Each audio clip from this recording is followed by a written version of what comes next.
우리 옆에 계신 분과 이렇게 인사했으면 좋겠습니다. 사랑하고 축복합니다. 하나님의 생각은 더 깊고 크십니다.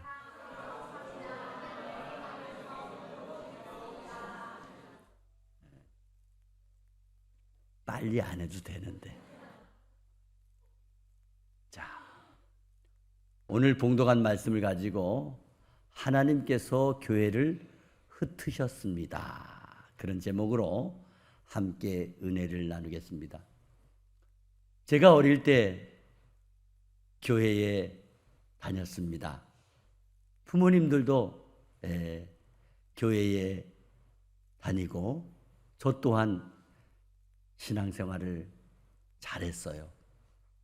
그런데 교회에서 어릴 때 교인들이 흩어지는 걸 여러 번 보았습니다.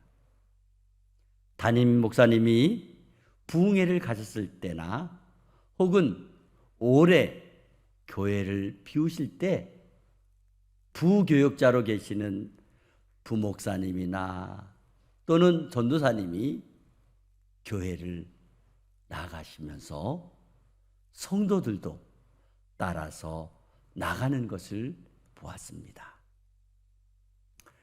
그리고 교회가 새롭게 하나 저쪽 동네에 개척이 되고요, 또 설립이 되는 것을 보았습니다.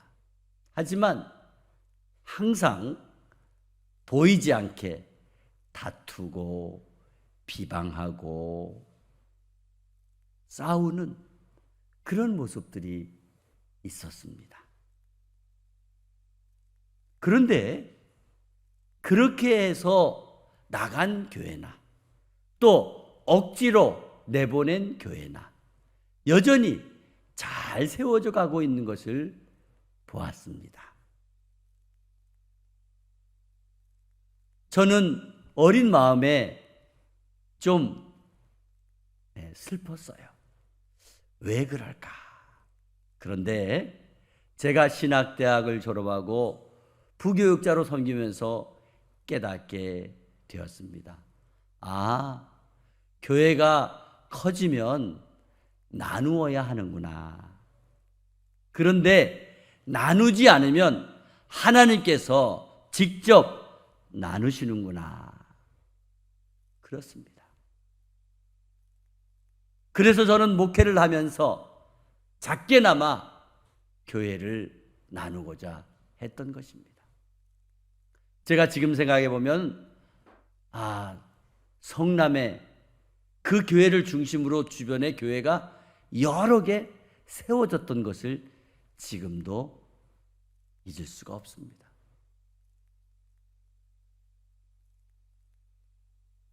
그 당시에 볼 때는 그것이 안 좋아 보였던 것 맞습니다. 그러나 나중에 교회 하나하나가 세워져 가는 것을 보고 사람이 한 것으로 생각했지만은 아니구나 하는 것을 깨달았습니다. 그래서 저도 우리 교회를 몇 교회 분립해서 개척을 했던 것입니다. 결코 당연히 할 수 있었던 것은 아니었습니다. 하지만 성경적으로 보나 제 목회 철학으로 볼 때에 교회는 당연히 나누어야 한다고 생각을 했기 때문입니다.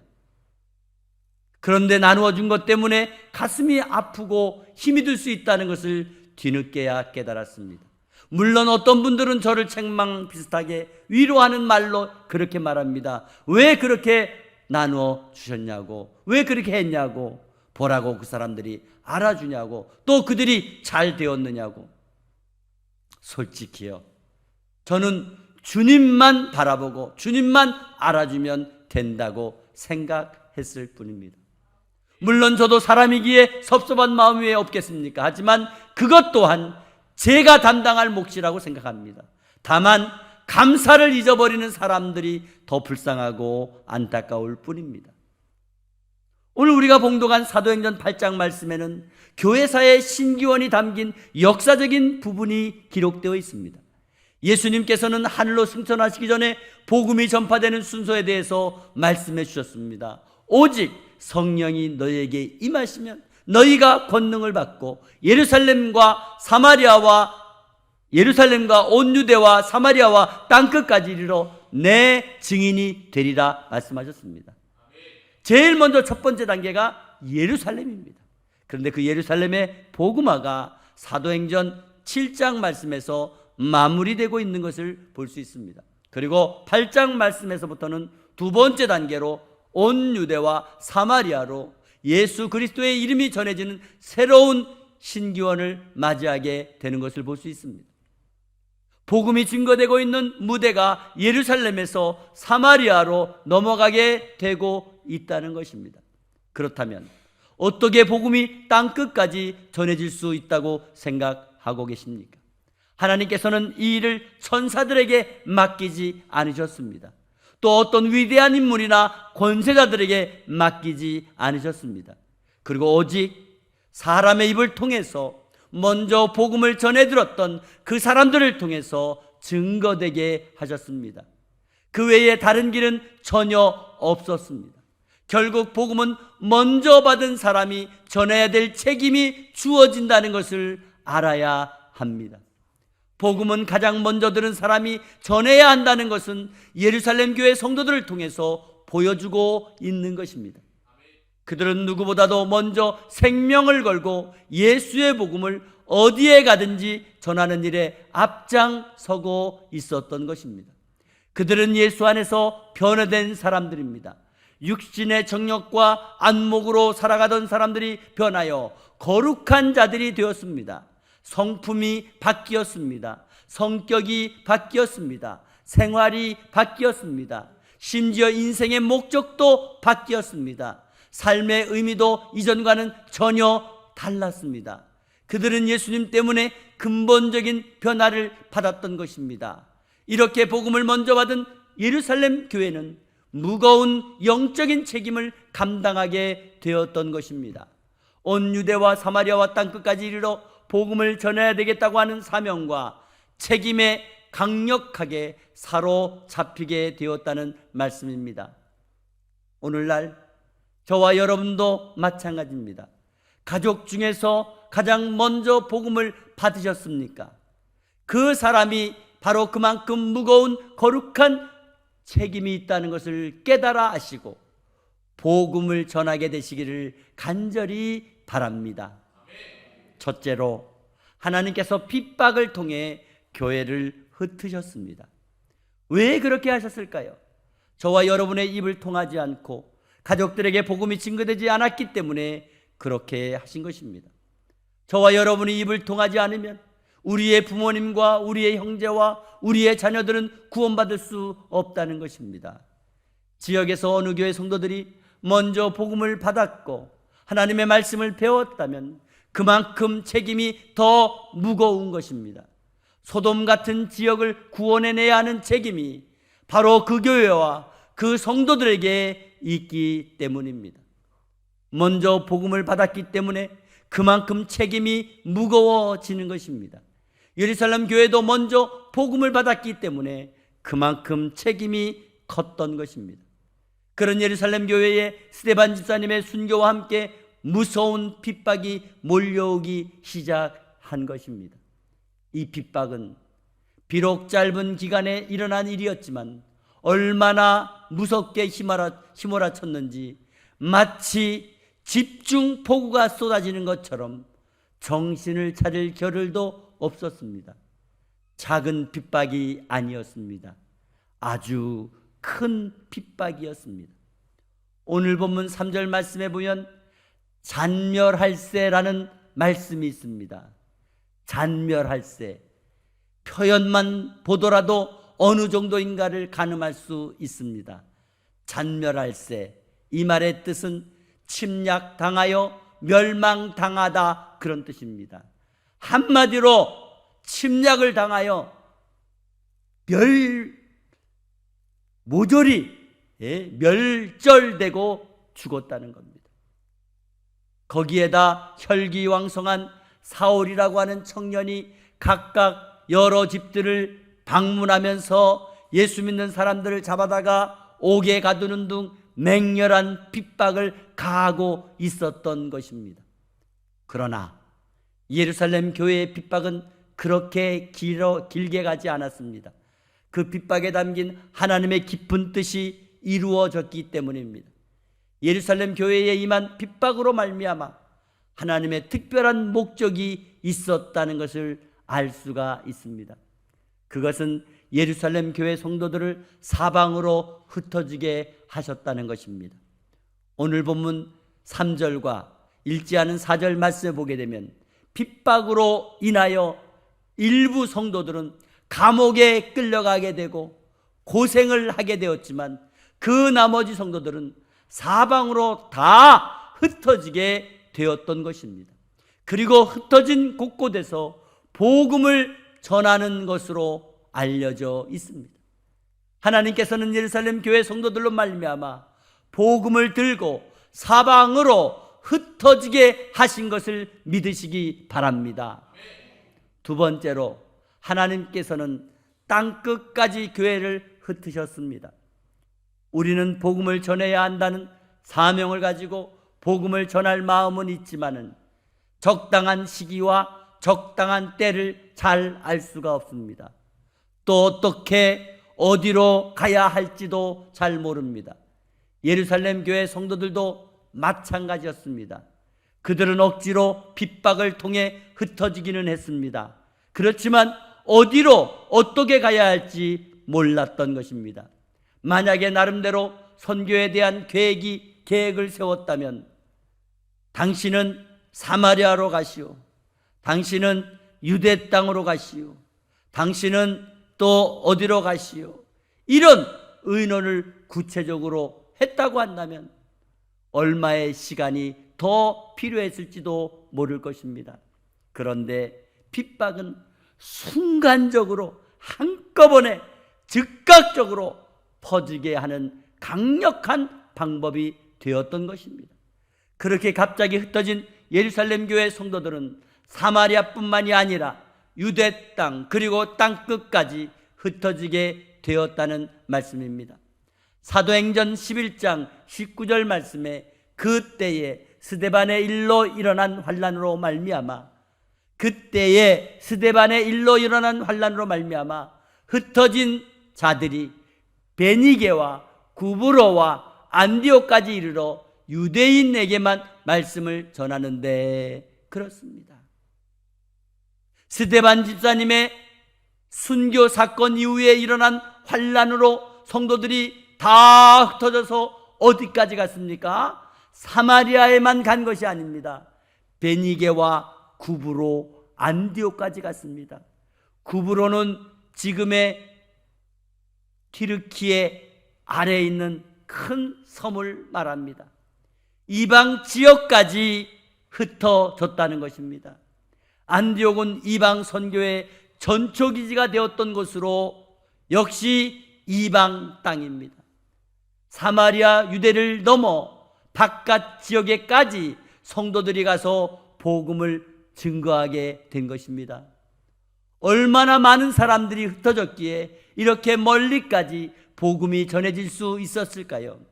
예루살렘에 예수를 믿는 사람들이 얼마나 되었는지의 기록은 사도행전 2장 40절 말씀에 3,000명이나 되었더라. 사도행전 4장 4절 말씀에 5,000명이 믿게 되었더라. 합하게 되면 대략 8,000여 명 정도로 볼 수 있을 것입니다.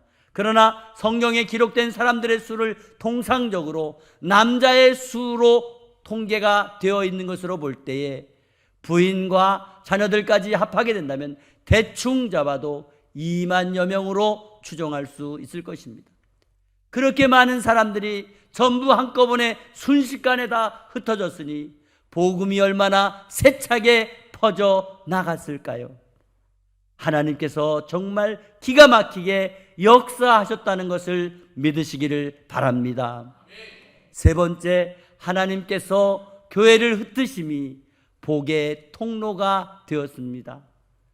핍박은 믿는 성도들에게 두렵고 고통스러운 사건이지만 하나님께서는 더 큰 복을 주시기 위한 통로로 사용하셨다는 것을 알 수가 있습니다.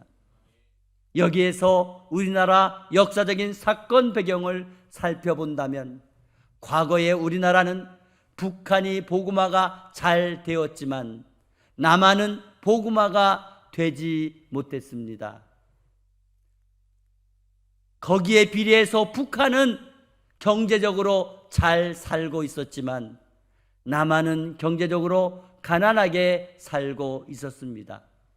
그래서 남과 북한이 나누어졌을 때 북한에 들어온 김일성은 남한의 가난한 모습만을 사진에 찍어가지고 북한 사람들에게 보여주면서 남한은 지금 이렇게 경제적으로 찢어지게 가난하게 살고 있다고 하는 그 실체를 보여주면서 북한이 더 살기 좋은 곳이라고 선전 광고를 하기도 했습니다.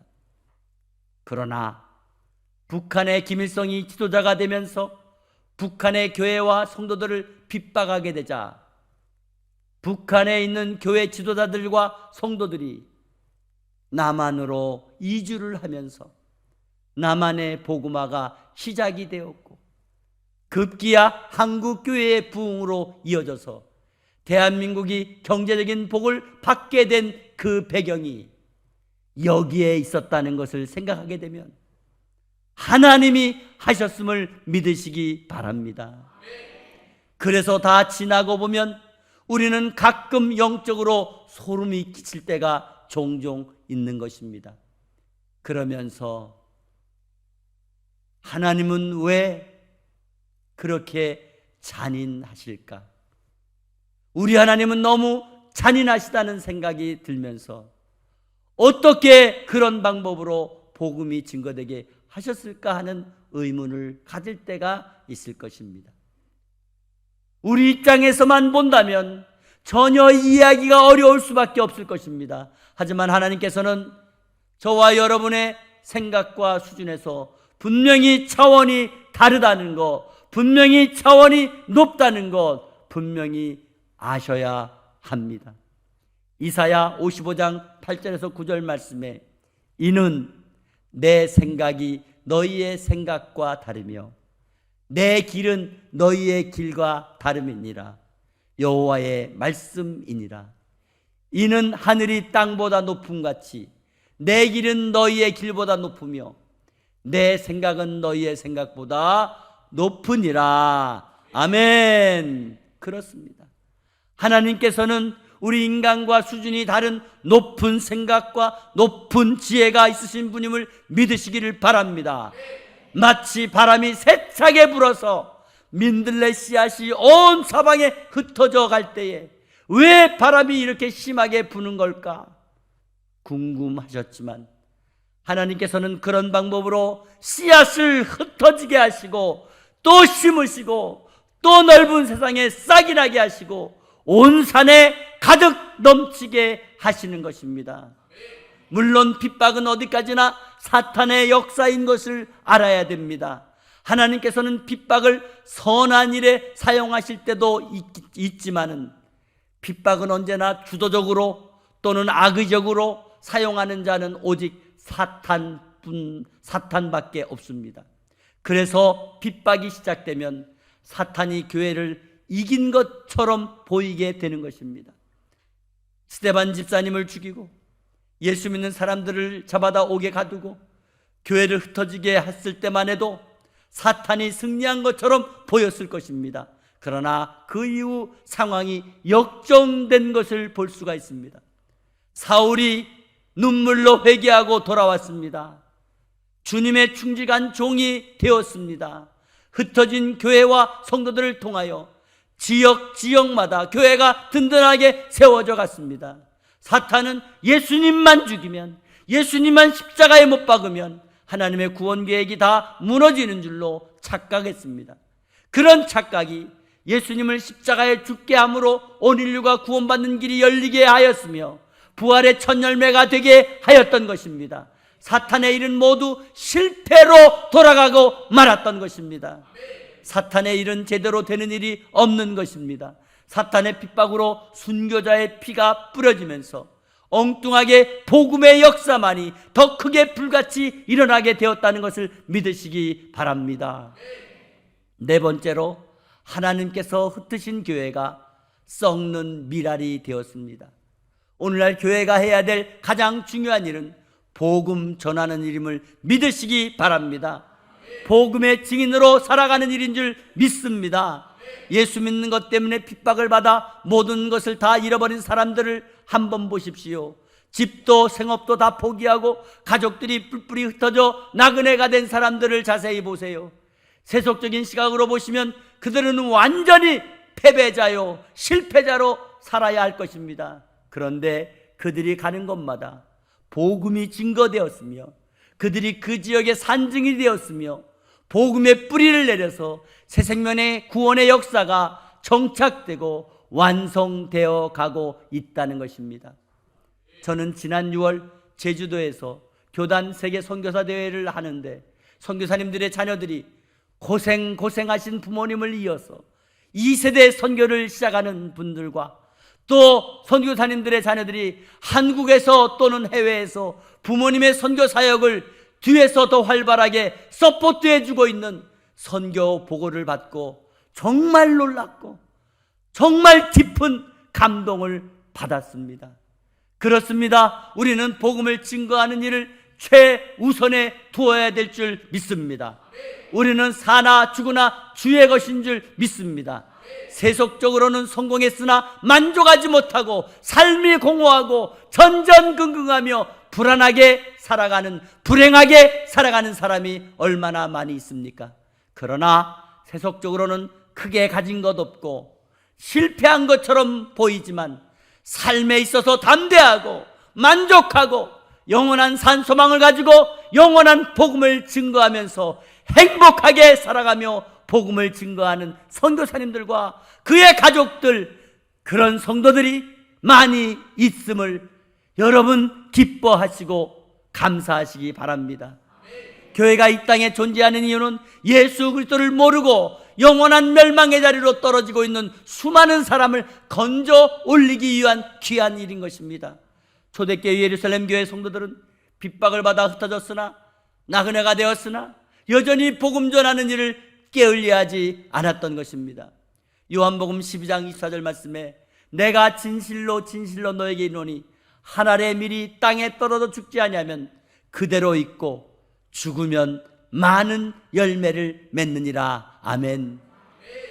한 알의 밀이 땅에 떨어져 죽지 아니하면 그대로 있습니다. 그러나 죽으면 많은 열매 맺는 줄 믿습니다. 그렇습니다. 오늘 예루살렘 교회 성도들은 한 알에 썩는 미랄이 되어서 사마리아에서 수많은 열매를 맺게 되었으며 유다 각지는 물론이고 베니게와 구브로와 안디옥까지 이르러 풍성한 열매를 맺게 된 줄 믿으시기를 바랍니다. 이처럼 하나님께서 흩으셨지만 더 크게, 더 많이, 더 능력 있게, 더 큰 복으로 함께 하신 것을 믿으시기를 바랍니다. 그러므로 이 시대를 살아가는 저와 여러분이 살아계신 하나님의 권세를, 하나님의 지혜를, 하나님의 은총을 기대하며 초대 예루살렘 교회의 흩어짐이 전화위복이 되었던 놀라운 복음의 역사인 것을 새롭게 재현해 나가는 21세기의 평강의 교회와 성도들이 다 될 수 있기를 주 예수 그리스도의 이름으로 축원합니다. 축원합니다. 살아계신 하나님 아버지, 우리가 이 땅에 살면서 생각지 않았던 핍박과 고난과 시련이 올 때 우리는 스스로 불안해하고 아버지 세상에 눌려 살아갈 때가 얼마나 많습니까? 그러나 하나님, 오늘 예루살렘 교회의 흩어짐이 하나님의 구원 계획에 있음을, 포함되어 있음을, 하나님의 지혜와 능력에 포함되어 있음을 아버지 깨닫게 하시니 감사합니다. 주여 아버지 함께하여 주셔서 하나님의 권세를, 하나님의 지혜를, 하나님의 은총을 기대하며 초대교회 예루살렘 교회의 흩어짐이 전화위복이 된 놀라운 복음의 능력과 권세가 21세기의 평강의 교회를 통하여 재현되게 하여 주시옵소서. 아버지 도와줄 줄 믿습니다. 우리가 어디에 가든지 복음을 들고 나가게 도와주시고 거기서 예수 그리스도의 복음을 증거할 때에 아버지 죽을 영혼 살리게 도와주시고 병든 영혼을 고치게 하시고 잠자는 영혼 깨우게 하여 주시옵소서. 복음의 권세가 온 세상에 퍼지게 평강의 교회를 사용하옵소서. 주님 영광 받으시옵소서. 아버지 하나님, 특별히 초등부, 유치부, 성경학교를 통하여 어린이들이 아버지 늘어나게 도와주시고 그 영혼들이 구원받게 하시고 아버지 이 지역의 어린 영혼들이 다 주님께 돌아올 수 있도록 역사하여 주시옵소서. 주님 그 사명 평강의 교회 감당하도록 도와 주시옵소서. 예수 그리스도의 이름으로 기도 올리옵나이다. 아멘.